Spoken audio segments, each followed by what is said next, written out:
आपण इथं बैठक झाली आणि त्याच्यानंतर मी सांगितलंय की आपल्याला सुनावणी हे रद्द करण्याचं पत्र इथं प्राप्त होतंय, पण आपला प्रश्न मिटलेला नाहीये.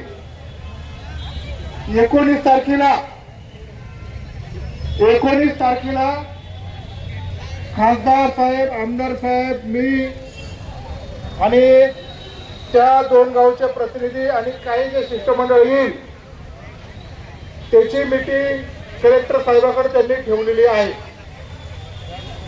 आणि त्या मीटिंगवर हा प्रकल्प रद्द करण्यासंदर्भात जे काय मांडता येईल, जे काही टेक्निकल गोष्टी कलेक्टर समोर मांडता येईल ते मांडण्याचा सगळे लोकप्रतिनिधी बरोबर आपण तिथं ती मीटिंग कंडक्ट करणार आहे की जेणेकरून हा प्रकल्प पुढील दृष्टिकोनातून रद्द होईल किंवा त्याच्याकरता आपल्याला न्यायाने लढा जरी देता आला तरी त्याच्याकरता ती मीटिंग अत्यंत महत्त्वाची असणार आहे.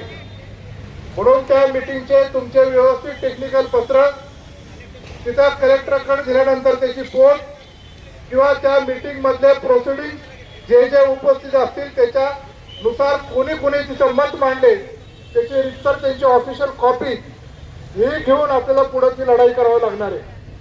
मी परत तुम्हाला सांगतोय की आजचं आंदोलन आपण जरी पार्शली यश प्राप्त केलं असेल, थोडंसं संमिश्र यश प्राप्त केलं असेल तरी आता इथून पुढे थांबून चालणार नाही. त्याच्याकरता आपल्याला एकत्रित पुढे जावं लागेल. हे जे आंदोलन आपण करत आहे त्याची सुनावणी रद्दच्या परिवर्तनामध्ये ज्या लोकांनी त्याच्यामध्ये सहभाग घेऊन एक चांगल्या प्रकारचं जनतेने आपलं नियोजन केलं, विशेषतः आता इथं हजारो संख्येने लोक आले. या लोकांना आणण्यासाठी गाड्यांची व्यवस्था असेल, इथं आता माईक सिस्टम लावली, मी बोलताना डिझेल संपलं, ज्यांनी डिझेल आणलं असेल किंवा इथं जे काय आमचे पुण्यातले शिक्षक मंडळी किंवा नोकरदार वर्ग आहेत त्यांची मदत किंवा गावामध्ये जे प्रेझेंटेशन दाखवण्याच्या वेळेस तुम्ही मांडलेले मुद्दे असतील, सगळे लोकप्रतिनिधी असतील, सुरेश भाऊ आजगे असतील, मर्डला जे आंदोलन झालं देवराम शेठ आणि आपण सर्वांनी जे काही केलं ते असतील किंवा प्रत्येक नागरिक ज्याचा निदान त्यामध्ये सहभाग जरी असता इथपर्यंत आला किंवा तिथं जरी केला हे सगळ्यांचं एकत्रित यश आहे असं मी इथं समजेल. हे एकट्या दुकट्याचं नसून हे आपल्या समाजाची जी एकी आहे आणि समाज एक असल्यावर कोणाकोणाला कशा पद्धतीने वाकू शकतो हे आजचं एक प्रतीक आहे.